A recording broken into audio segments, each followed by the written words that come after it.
Welcome to this installment of From the Trailer with your hosts, Michael Bernstein and Gustavo Soler.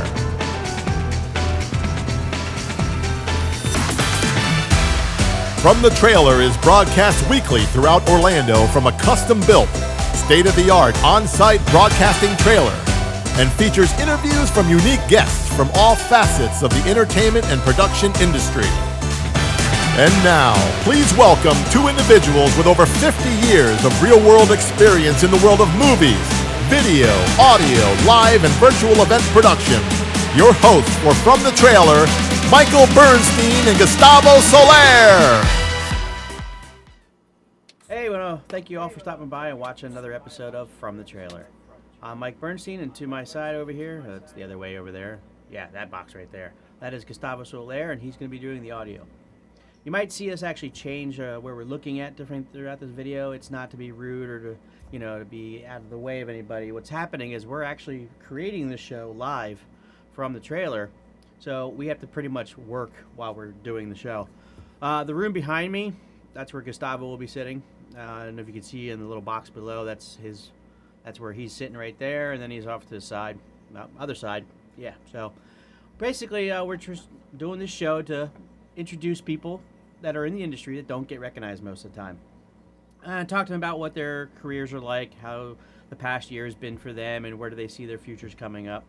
We also want to let you all know that we're doing a giveaway. After every 25 subscribers, we're going to be doing a small item that people might need to do other creating on their own. So currently, right now, we're giving away one of these Adamus Connects. What it does is it allows you to connect your HDMI signal to your computer, and then you can go ahead and record that signal on your computer or broadcast it out to YouTube, Facebook, pretty much wherever you want. It's basically a small little dongle like this, and one side's HDMI, the other side is USB 3.0. So today we want to introduce you guys to anybody who's watching. Also, to be able to win one of these devices, you're going to have to subscribe. That's pretty much the only way you're going to win. But let's get back to who we're going to talk to today. Gustavo and I have worked with this guy a couple times in the past, and pretty nice guy, pretty cool guy. He's a artist manager, I'd say. I know I'm going to get this wrong, and he'll correct me on it. I'm not big on the music side of it. It's more of Gustavo knows more of the audio side of that stuff. And he basically deals with artists and talent in the music industry and helps promote them and manage them. And I want to introduce you all to Jason Liermann. So this is Jason, and everybody say hi to Jason. Hey, buddy. How you doing, Jason? Hey, guys. How are you? I want to thank you all for stopping by and talking to us today. Good. How are you, Gustavo? Doing good, my friend. Doing good. So, Jason, I know I got it wrong. What exactly is it you do in the music industry for people? Well, I do a lot, anywhere from content creation for artists, helping artists figure out how to create an LLC for themselves if they are really trying to move forward in the business, how to copyright their music, how to figure out what type of copyright they need, and I kind of direct them in the right direction of making their hobby an actual business that could generate revenue for them. And if that revenue is already coming in and there is a place for me to be able to make a few dollars as well, I can join on with them, put a contract together, and manage their everything that they do, from doing shows, recording in different studios, helping them out any way, shape, or form when it comes to their music. I've seen a couple of your postings on about the LLC stuff, and you're definitely very geared towards the business side of it all. And I don't know of anybody else who helps with that part of it or gives out tips. And it looks like you do that a lot with different postings I've seen. As somebody, I'm not big on the music industry. I really don't ask me to sing, don't ask me to play an instrument. That's not my world. I suck at both of those. What would be like the first tip you give somebody that is a singer or a band that wants to talk to you about getting further into this system of the LLC and that kind of stuff? What would be the first thing you pretty much tell them to do? The first thing I would tell them to do is look in the mirror and figure out if it's a hobby or if it's something that you want to do for a living, if you want to make a career out of it. And if you do want to make a career out of it, then it doesn't happen overnight at all. It takes time. So do you have the patience and the ability to take that time? And if you don't, then it's not the right industry for you. There is no overnight quick get rich scheme unless you happen to be one of those guys who comes up with a TikTok 15-second dance move song that the world loves and it goes viral. So, it's definitely a sit down and say, are you serious about making it a business? And if you are, do you have the patience and the ability to make the sacrifices moving forward to be able to make it an actual business and be successful in it? Are you based around a certain style or genre of music, or are you pretty much open to everything when it comes to helping these people out? I'm open to every. I'm obvious. Actually, I'm open to everything. Most of the artists that I've worked with have been in the rap, the hip hop genre. I have worked with a couple rock bands as far as getting their labels put together correctly, making sure that their uh, their their music or their splits are put together right. So if the guitarist and the lead singer have both written this song, how do you figure out who gets what and where? And I've sat down and worked with individuals doing that. I've also put together. I've routed shows, so I've worked with other bands where they wanted to come to our market, the Florida market, and put together 3 or 4 shows in different markets, whether it be Jacksonville, Tampa, Orlando, Daytona. Put these things together for them so that they can come and hit each individual market and try to gain their fan base. So no, it's not just one genre, but I have worked more with the rap and hip hop side of things. So, is it obviously rap and hip hop are different than rock and roll, and then like if somebody's country comes up, okay, is it like a whole different mindset of helping them out, or is it pretty much? Do you have like a system where it's pretty much kind of like the same for each person, or do you try and customize what is your services to each individual group or act or singer? Well, every artist is different, so there is you have to customize things per artist, per personality, you know, per genre. I wouldn't be able to route a hip hop artist the same way that I would route a rock band or route a country band. However, the basics are all the same as far as um, are you going to record? Are you going to record professionally? Are you going to get your music mixed? Are you going to get it mixed professionally? Because there's a difference. Are you going to get that music mastered, or are you just going to let your tracking engineer master it? That it's the difference between hobby and business. So no matter what genre they are, there's still several similarities. The copyrights are the same.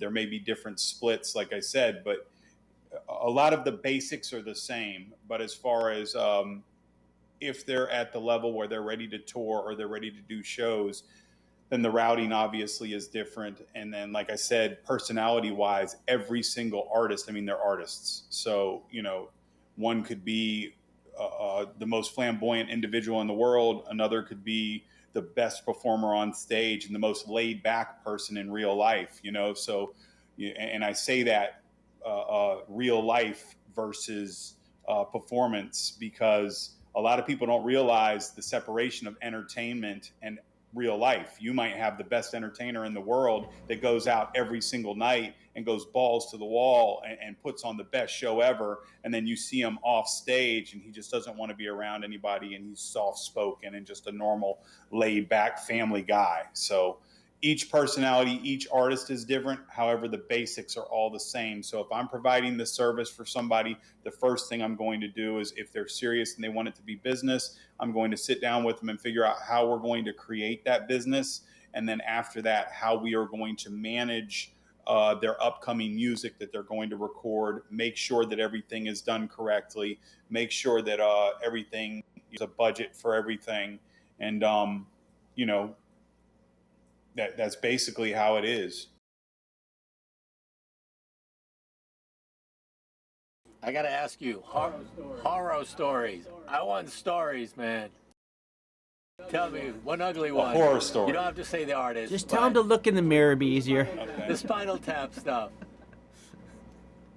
I can definitely, yeah. I mean, I have a few. So prior to artist management, I promoted nightclubs.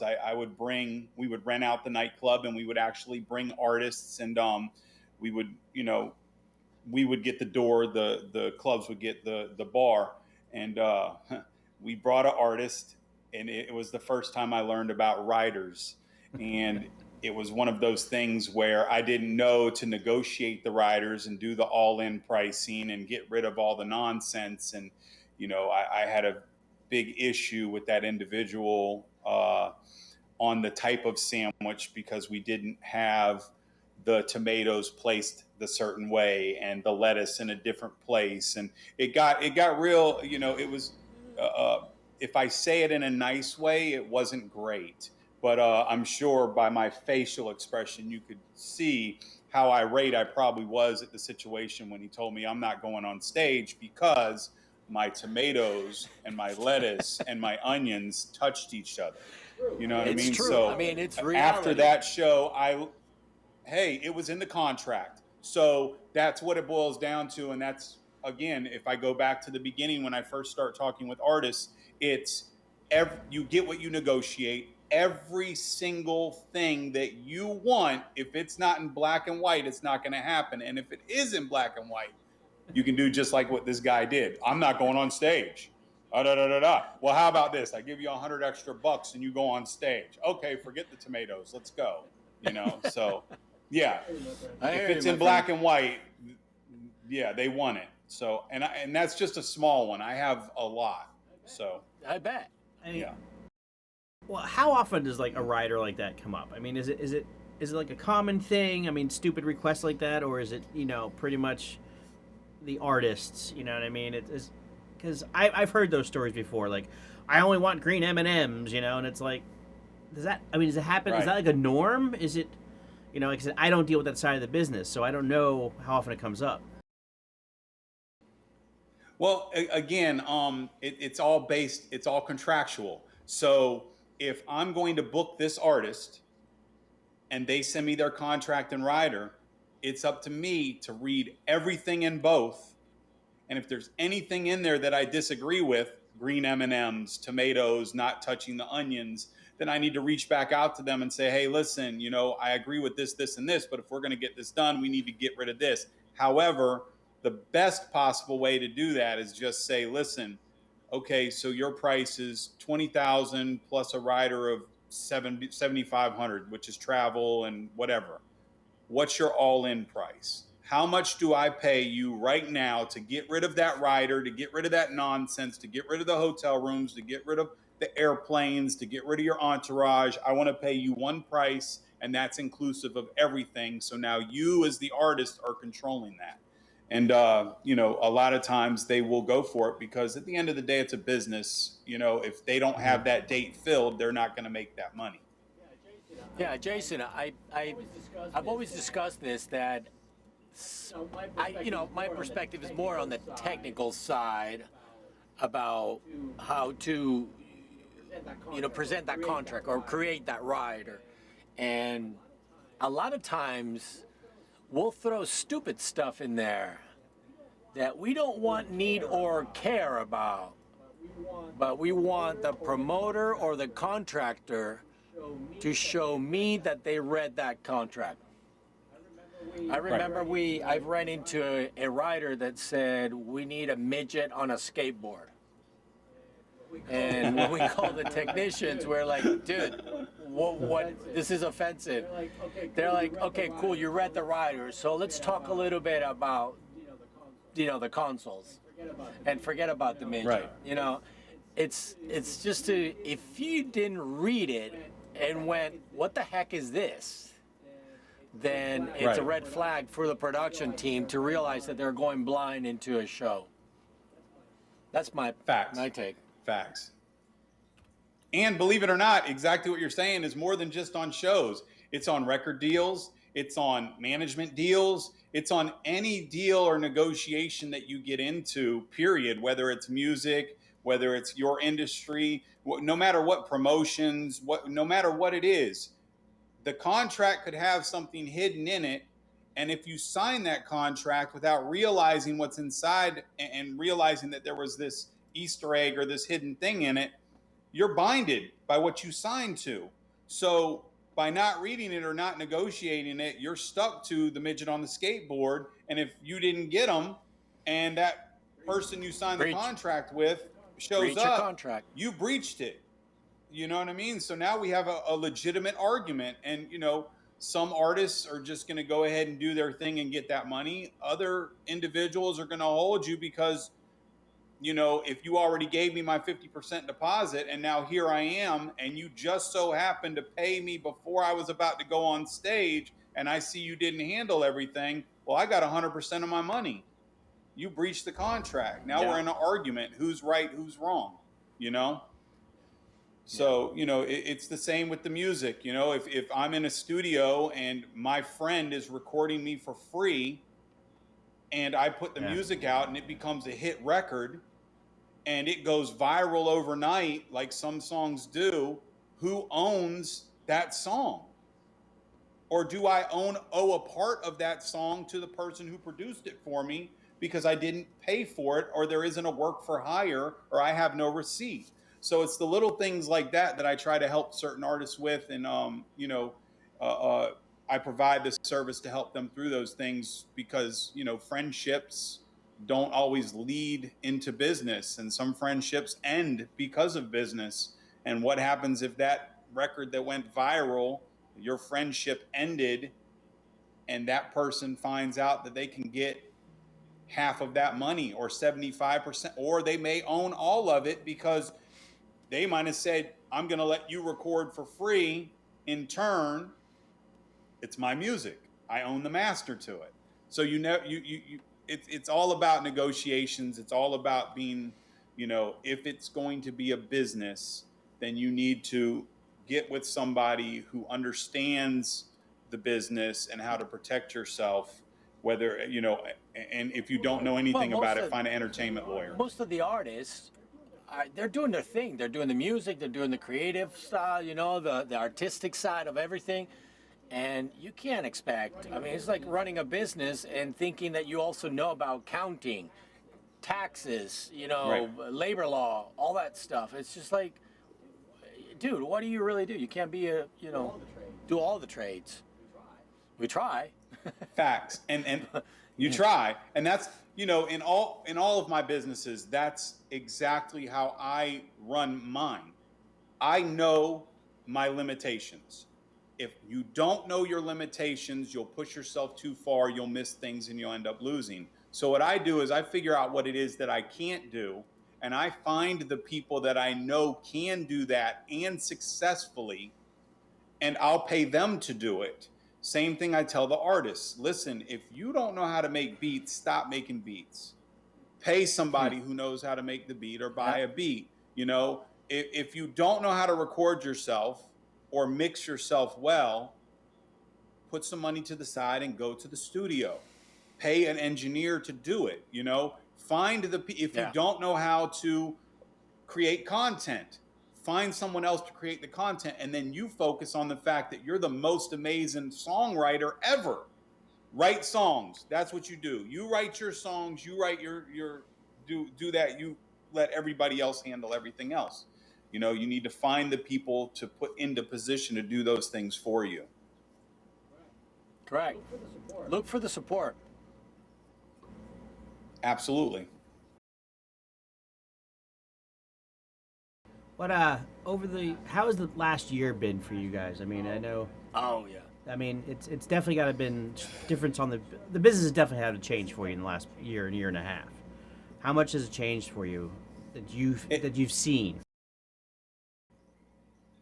So Uh, for me, it was a little bit different because I'm not a touring artist. If I was a touring artist, or if I, it would have sucked. Some of my other businesses did worse. But the good thing about what I do is my service was always needed. So even though the pandemic hit, what helped for me was more people were consuming content over every digital platform than ever before because everybody was locked at home. So they're all day, every day on their phone, all day. And, if you see what kind of phone, maybe you guys should endorse this. But, No. all day, every day, they're on their phone. So I'm able to create the content for some of these artists. And so that's what I did. I pivoted. I reached out to some of the artists that I was working with, and we kept them relevant. We kept content where their fan base could see it. OPAV in Orlando was doing these live stream concerts, and I was able to bring a couple of the artists that I worked with there, and they, were able to play for their fan base and touched 4,000, 5,000 people during the time that everything was locked down. So did it hurt? Yes. Did it stop 100%? Absolutely not. I personally was able to still generate revenue from working with some of these artists and some of these other clients that I had that were in this direction.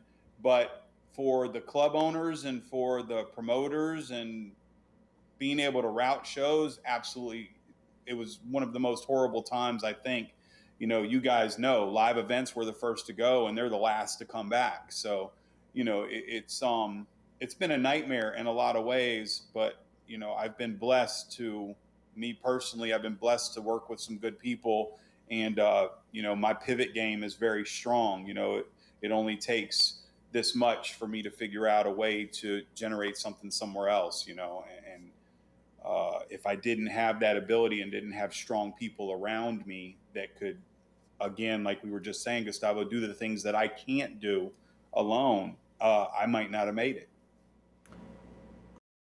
Who's the artist you were working with? You guys did a video at the beach that he was like rolling around the sand and everything. Who's that artist? Okay, so Brian Hefner. Okay, so the music video that you're talking about will be released Friday. It comes out on YouTube Friday. We already have a rollout campaign put together for it. What was the date on Friday? The date is Friday is this might be released after 12th, that date. I think it's the today's the 9th. The 11th? Yeah, today's the 9th, tomorrow's the 10th. So yeah, the 11th is Friday. Yep. So yeah, so it will be released the 11th. And what we did was, and this was Brian's idea, I put together the shots. It was all kind of on the fly. So, and I'll give you some history about Brian in a second, but we based this entire video in a funny way around the movie Castaway. So Tom Hanks' Castaway, Wilson is in it. He makes a cameo within the video, and it's a quirky, funny. The story kind of ends with a little twist, but it's a cool vibe. So with Brian didn't release music for over a year, and he's about to get married, family, this and that. And we were talking one day, and he's a phenomenal. The thing about him is he writes his own music, he produces his own beats. He records himself. He also mixes himself. The only thing that he does is send it off for masters. And he's a super uber talented guy. But he hadn't dropped for a year. And we were talking, and he really wanted to start releasing again. And because we're in this content creation world and everything is based on algorithms and everything else, we put together a plan for him to release a song every 2 weeks from now until 2022. And in July, we'll release a song every week with a video every week. So we've been filming videos. I think we have like 7 or 8 right now in in edit. I'm doing all the editing. I've done all the filming, the production. Small budget, no budget. Most of his budget is going to marketing, and he is a individual that I work with because I want to work with him. The money will come later. See, that's a lot of artists misconstrue management for an investor. A manager, you have to have something to manage. If you don't have anything to manage, then 20% of zero is zero. And an actual manager doesn't put up a dollar. Everything comes from the artist. I go out and get you the shows. If I book you the shows and that show pays you $1,000, I take 20% of that. Everything is handled by the artisan, all expenses, my travel, my everything. With Brian, I'm investing. So yes, I'm managing him, but there isn't anything coming in right now. So with him, it's more of an investment because I believe in him. I believe in what he has going on. And if people watch this, I don't do this with a lot of people. I've lost a lot investing in another artist. I will not just invest in anybody. So with Brian, I see something and I believe, we're 7 songs in and we already have small amounts of money coming in from his streaming. His YouTube views are going from 5 to 10,000 very quickly. I think the lowest video that we've released so far has 3,500 views. And for him not to release any music at all over a year and come back and start doing numbers like that, it's a significant. It shows me that I'm doing the right thing by backing him. So Brian Hefner, phenomenal. He has music out on all platforms: Spotify, Apple Music. It's BrianHeffner. Shameless plug, and go run him up, stream it, check him out on YouTube and everywhere else. No, we don't mind you plugging. That's basically what we're here for, to promote. Absolutely. The one segment I did see of the video, though, he was like rolling around like he should have been in a bikini on the beach or something like that. Is that actually part of the video? I think I saw. Yeah. I don't know if you sent it to me or I saw it somewhere. And he's not a very. Right. He's a pretty big guy. I mean, he's kind of a he's not right. He's not a skinny guy at all. It was right. definitely one of these things that was like, I don't know what Jason's doing now, but okay. I think it looks like. And again, when you watch the video, you'll see like.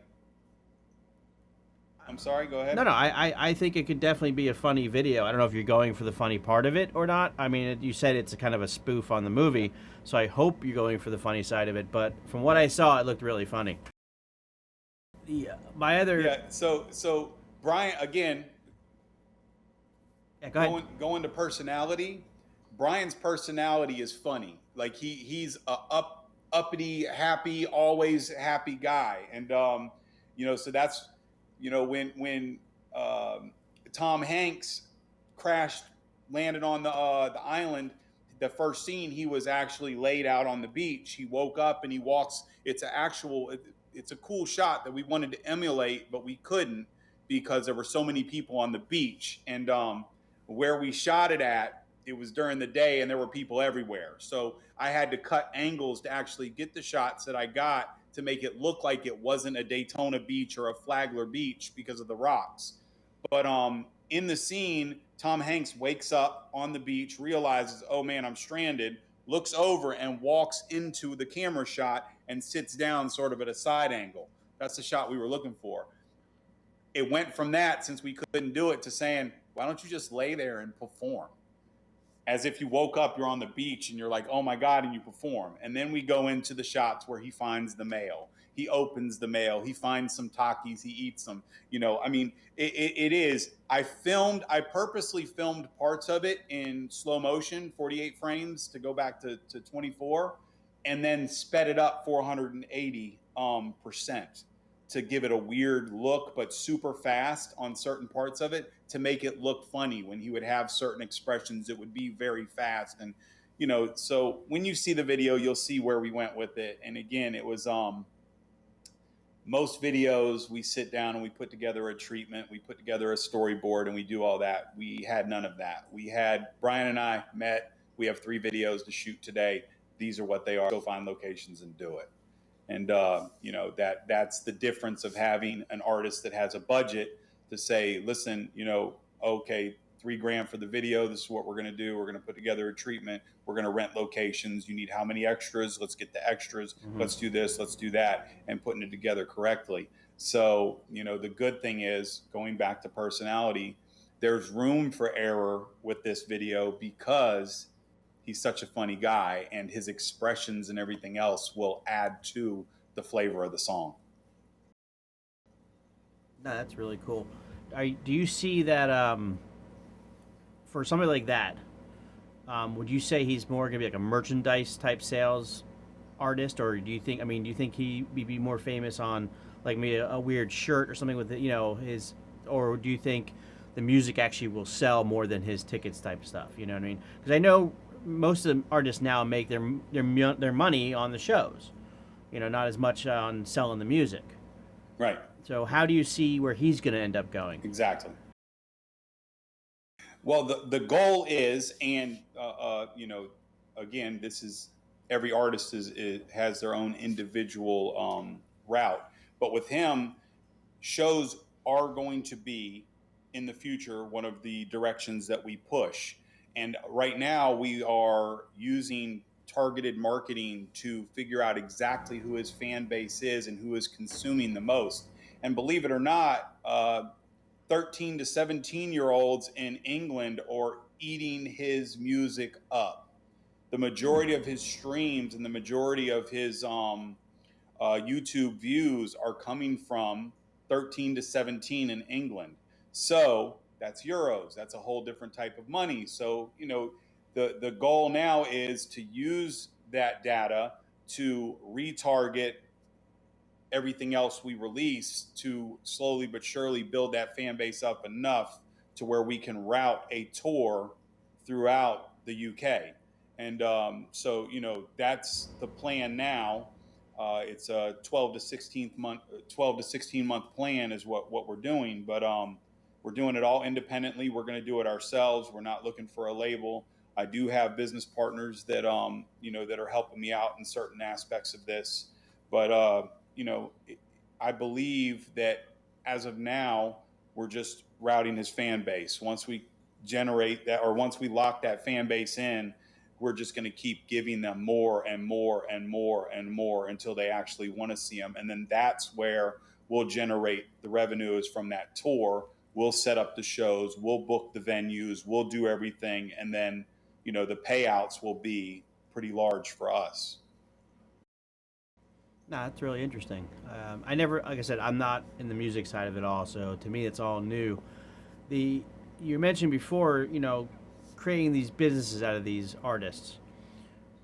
Is it better for like say you have a 4-piece band or four people in a group?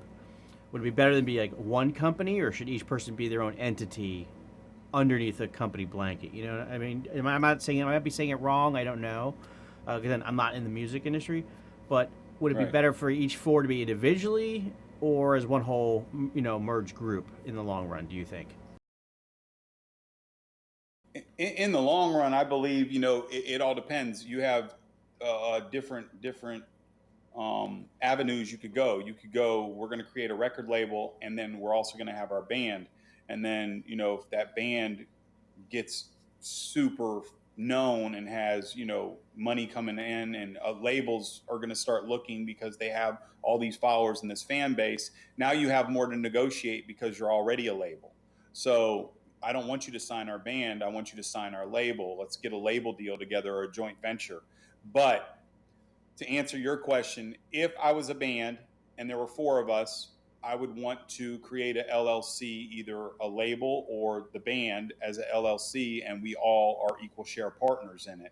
And then, moving on throughout the songs or whatever, if it's not a label, then we would figure out our splits throughout that. But, for any artist that I deal with, it's let's create a LLC for you. Everything that you do, whether you buy studio time, no matter what you do, whatever you pay out, you're paying out from that account, from that LLC that you've gotten your EIN number for. Everything is going from there. Any account receivable, any money that's coming in is coming in going to that account, and then anything that's paid out is being paid out from that account to artist A, B, C, and D for that four piece, however you do that when the money comes in. I would do it all blanketed under one LLC. Everybody's an equal share partner. And then, as the money comes, you're doing the payouts from that so that you can have an accountant cover everything that has to do with that LLC, and everybody underneath it is covered. So, like, for example, the drummer leaves after they do all that. The drummer leaves and they have to get a new drummer. Yep. Would that be reissuing that person, the new person, into the LLC, or does the previous drummer still hold rights to previous stuff? I mean, see, that's where I don't get all that part of it, and that's why somebody like you, I know you know all the ins and outs of that stuff. I don't. So what would you tell bands that have to deal with that kind of a situation? So there's certain things about this that I would have a lawyer handle. However, what you're saying is if there's a four piece and the drummer was involved in 2 albums and then he decides to leave, he would always get his royalties from that music and anything that he negotiated, period, up until the point that he left. And when he left, there would be, depending on how the contracts are put together, there would be the option for, if he passed away, one of his family members can take over his shares, or the other 3 can buy out his part, and buy him out altogether. He'll still get royalties from his 2 albums. They can't take away his rights to that. However, again, it would be what was negotiated moving in. Me personally, if there was 4 of us, it would be, we're going to buy him out of his shares, get rid of him off of the LL together. And then if the other drummer came in, him being new, we wouldn't add him onto the LLC. He would become part of the band. We would negotiate with him separately, and the 3 of us would work that, because who knows, that drummer might go on 2 shows and decide to dip out. I can't do this.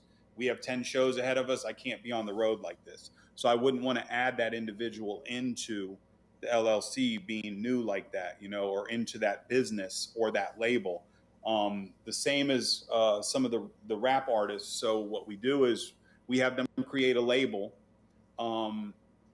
and if they have other artists that they work with and they're working with them continuously, hey, you can sign that artist to the label. That doesn't give him any rights to the shares or anything, but now he becomes a part of the label under you. So now you're providing for him, you're doing these things for him. He becomes your artist, or her, whoever it is. Mm-hmm. So, again, lawyer, entertainment lawyer, business lawyer, all of your contracts you want to be handled legally.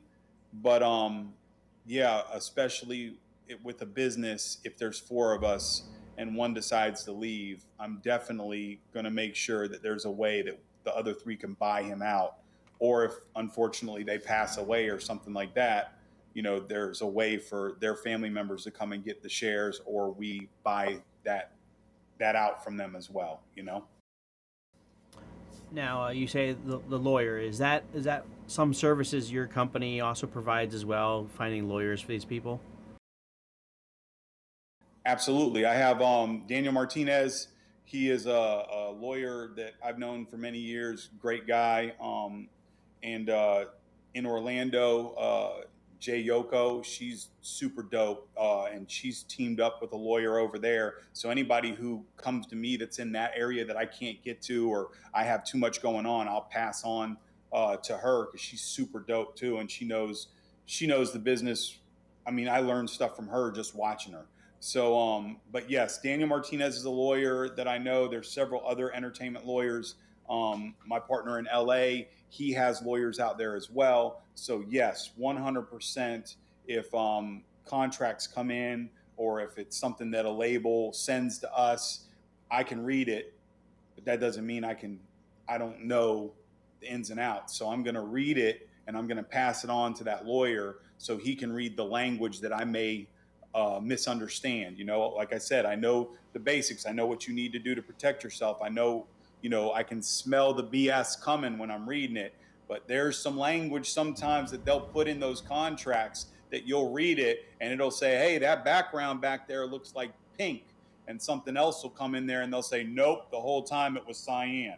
So, I'll look at it and tell them, hey, hold on, you need to get a lawyer to read it. And if it's somebody that I'm working with, then certain times I can get that read for nothing. Other times, if it's somebody that I'm not providing multiple services for, then I will give them the phone number, let them reach out, and they negotiate whatever they negotiate between the two of them. And I don't get any kickbacks or anything else other than, maybe one of my contracts gets read for free. Hey, bud, I need some help on this real quick. I have a 10-hour turnaround. No problem, Jay. I got you. Send it over. Hey, Jay, I got a question. With this whole internet, and like you were saying, the COVID and people producing a lot more online and trying to do everything on their own in a way. I see a lot of this happening. Production, it's all home and workstations and people just doing it on their own. You could even see sometimes the quality is it's lower and lower every time. Do you guys get affected? I mean, or have you been getting more work to try to from those people, or are they also away from you guys too?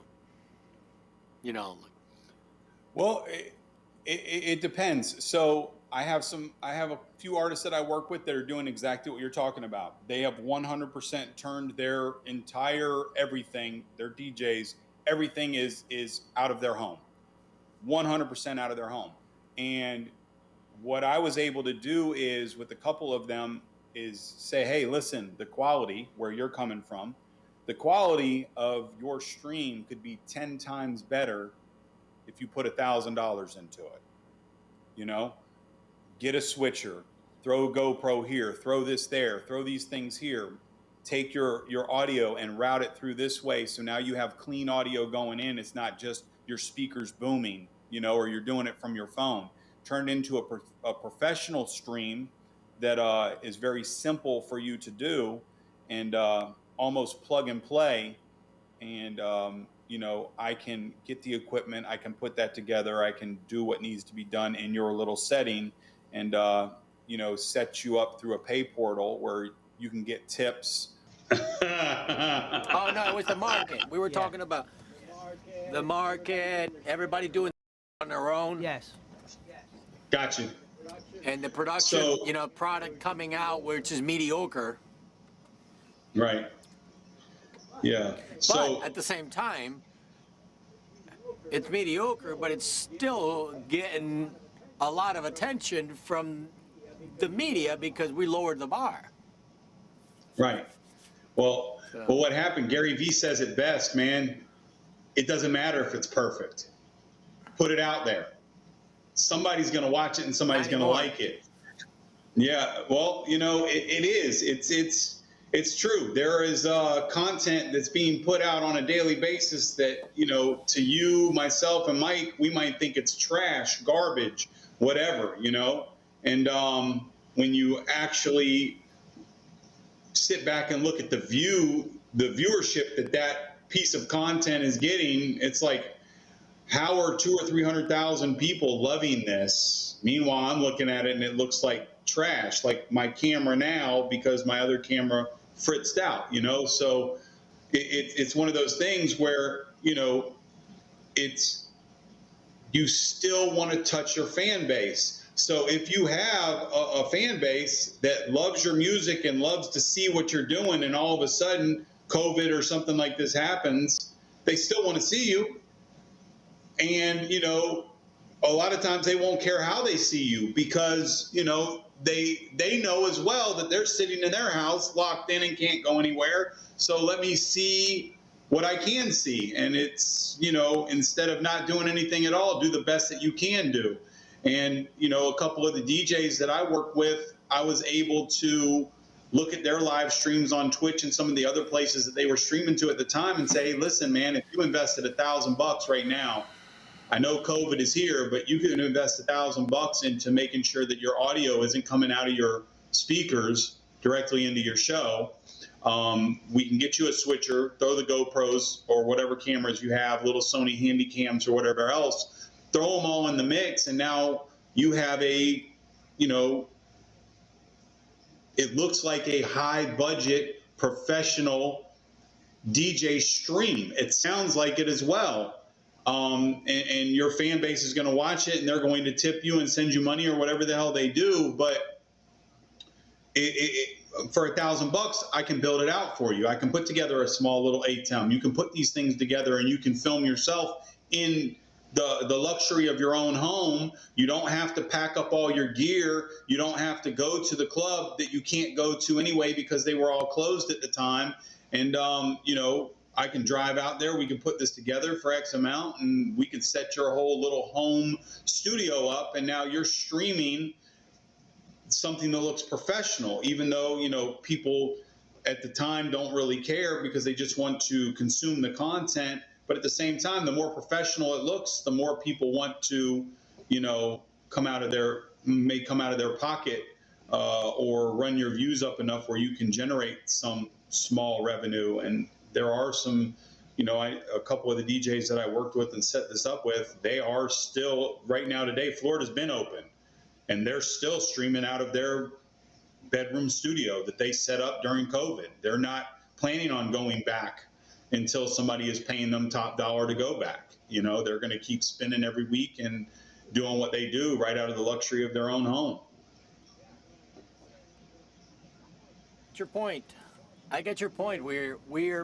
It seems like that COVID has brought that bar down, of a quality bar. I don't want to say that people don't want the quality. They still want it, but I think they're more willing to accept it. You know, it's like kind of like when we went back to MP3s and all this stuff. We were all excited that we had CDs, DVDs, high bit rate, the whole high fidelity, all that stuff. And then all of this, all of a sudden, is like, well, the convenience of having all this music on my phone that I can listen to in two little dinky speaker in my ear.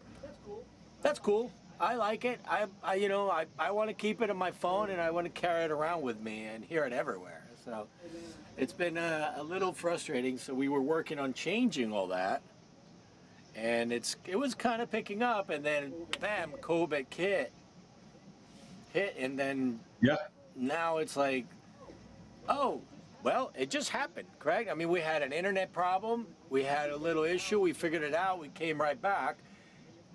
And it's a lot more acceptable nowadays than it was, you know, a couple years ago. A couple years ago, we would be repeating this thing some other day and redoing it. Because it wouldn't be accepted.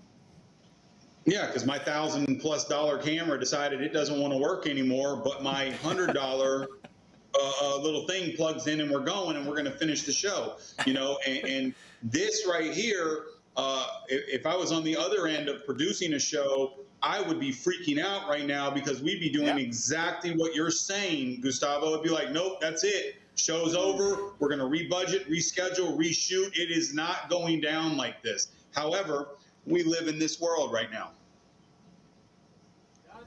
Done. Everybody wakes up like this. Next. They go to sleep like this. They use the bathroom like this. They're in the shower. My 16-year-old son, I got to yell at him, bro, you've been in there for 45 minutes. Get off the phone. Me and Mike, we're doing a full-blown production, okay? Very high bracket, very high client, good client. And we got calls all over the place. And the president's on a virtual stage. We're doing the whole 9 yards. I mean, everything, all belts and whistles. And next thing we know, and now the winner for this, you know, the Latin America, we're gonna fit. And there was like, hi, I'm like,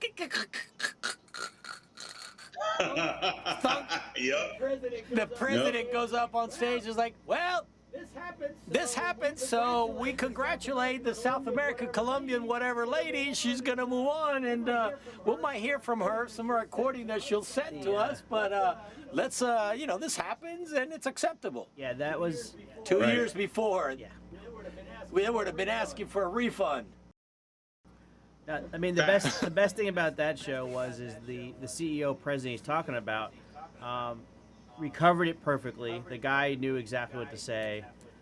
He was cool about the whole thing, and we were going out to 4,000 of their employees. We were streaming to. Broadcasting to 4,000 employees, and he basically was, he was very cool about it. He was like, this is the age of the internet, and he's like the whole thing with COVID and everything's, everybody's jumped on, and he definitely took it, in stride, and he was very cool about it. And the only grateful thing is we didn't have to redo the whole show. But yeah, I agree with both you guys. A couple years ago, we would have to redo the whole show. Yeah, well, and it's one of the things that I tell my clients. If you have it, put it out. If you don't put it out, it didn't happen. If you don't put anything out for a week, you vanished. It's like you went to a different planet. I have a team that I work with Up Next Live. Mike, I think you've worked with them as well. The girls over in Orlando, they're phenomenal. I mean, they put on large scale events. They're freaking phenomenal. And we had a meeting with one of their clients, and we were talking about live streaming some stuff for them. And it was funny. I have, everybody has their times. So I didn't post anything for like 3 days straight. And I guess I didn't realize until they said this, I'm an avid poster on all my social media platforms, which sidebar, I hate social media. If I could throw my phone in the garbage and never go on social media again, I would do just that. But I can't because it's part of my livelihood. But anyway, they said to me, Michelle was like, yeah, we thought something was wrong with you. We were going to call you today if we didn't hear from you because we haven't seen you post for 3 days. And you post all the time. And I just looked at him and it hit my brain. It's like, wow, I wonder how many other people thought I went to another planet because I haven't posted.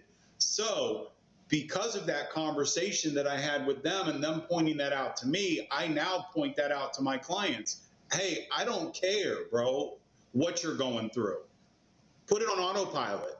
Get an app that'll do all your posts for you for the week, set them all up in Sunday, and then go have your problems on Tuesday, but your posts are still posting, so your fan base is out there like, oh shit, he's still here. Oh, that's what he did. I don't care if it happened 3 weeks ago. That's the thing about entertainment and the thing about like what we do.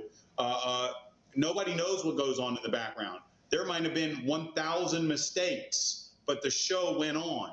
And at the end of it, the people watching it only saw the good. They didn't see the stress and the nonsense that went on in the background while somebody mic'd somebody up wrong. So Gustavo had to run out there and throw a mic on them and get them right before they hit the stage. They don't see any of those things. They don't see that the artist is having an issue at home. He's depressed. He's mad because he can't do a show. They just saw that he posted something cool from a show he did a year ago. So they're happy.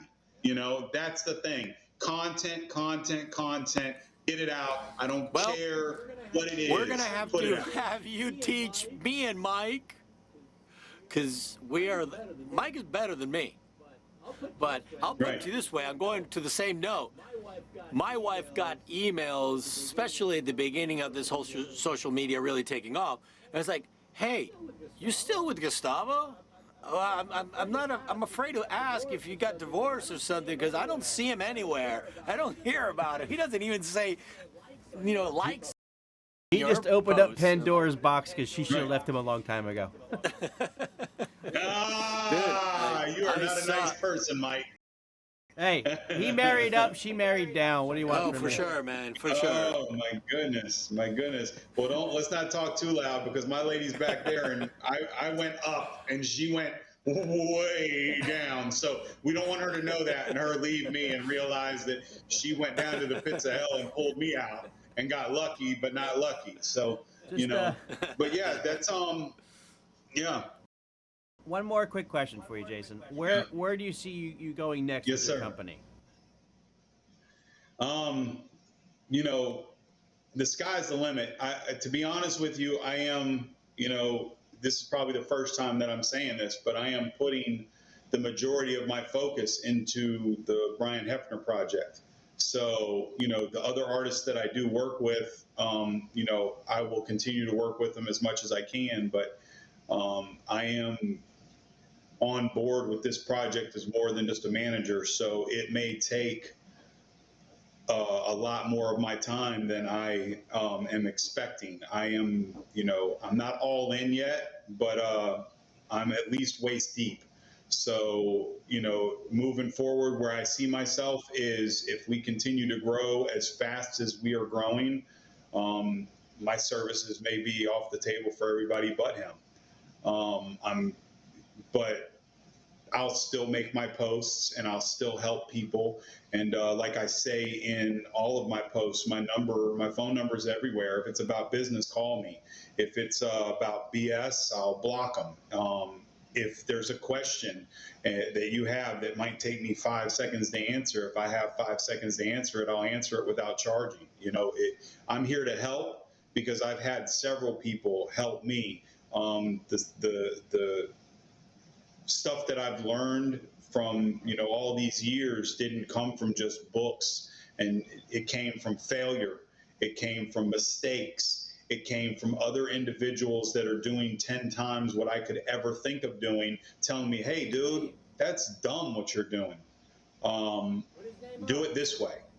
And yeah, so that's, if I can give back, I will. If it becomes a thread of questions, then I'll send you a quote and we'll go from there.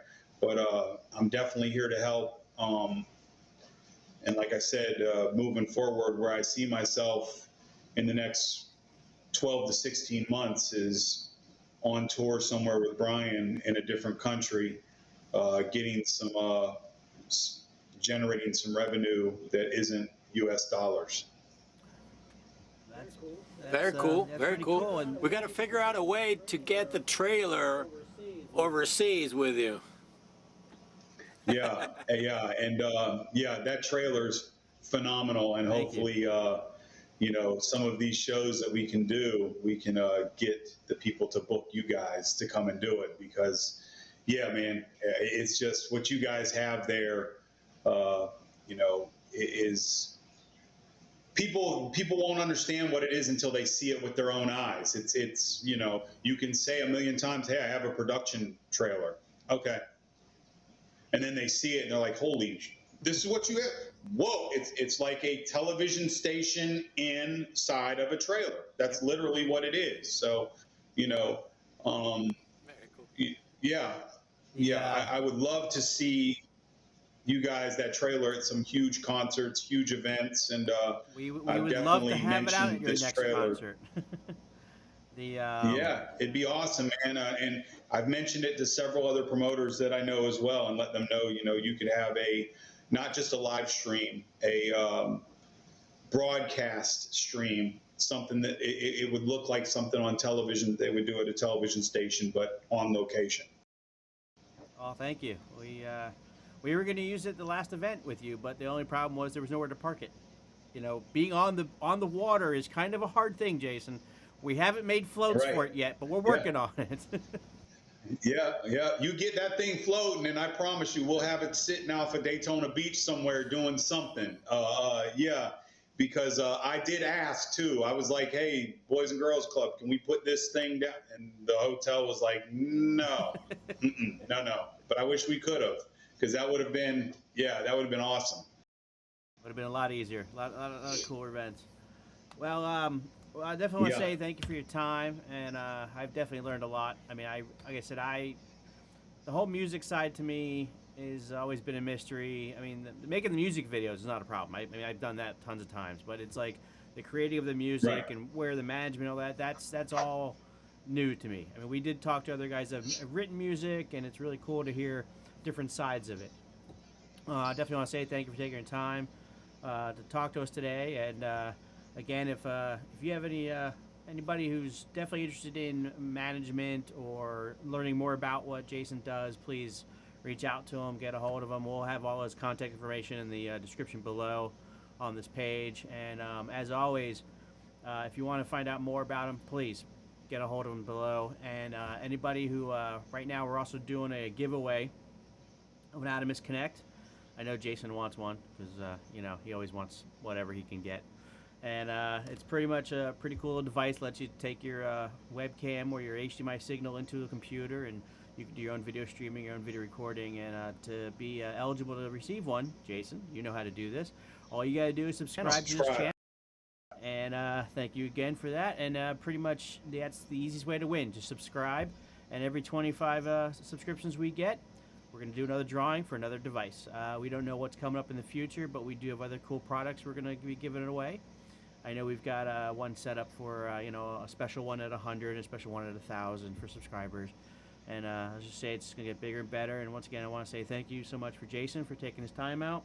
And hope everything is successful, everybody out there. And once again, thank you for checking out our shows. And thank you for checking out I can't even talk because I'm not even an audio guy. I'm a video guy. I sit here, push buttons. It's easier for me. But as always, once again, and thank you for joining us from the trailer. Hey, bud, thank you, Jason. Hey, you're welcome, you guys. Thank you so much. Thank you for joining us for this installment of From the Trailer. Don't forget to like and subscribe for the latest news. Tune in next week as Michael and Gustavo interview guests from the world of entertainment and production. For more info, go to obtrailer.com. The on-site broadcasting trailer is available for hire locally and throughout the world if budget allows. Broadcast not intended for legal, medical, or financial advice. Announcer is an unpaid spokesperson. Void where prohibited. Not responsible for personal items left in the trailer. Any resemblance to any living persons or otherwise is purely coincidental. Contents under pressure. Actual retail price may vary. Use only as directed. Keep hands and feet inside the trailer at all times. Professional driver on a closed course. Do not attempt this at home. No animals, technicians, or clients were harmed in the making of this video.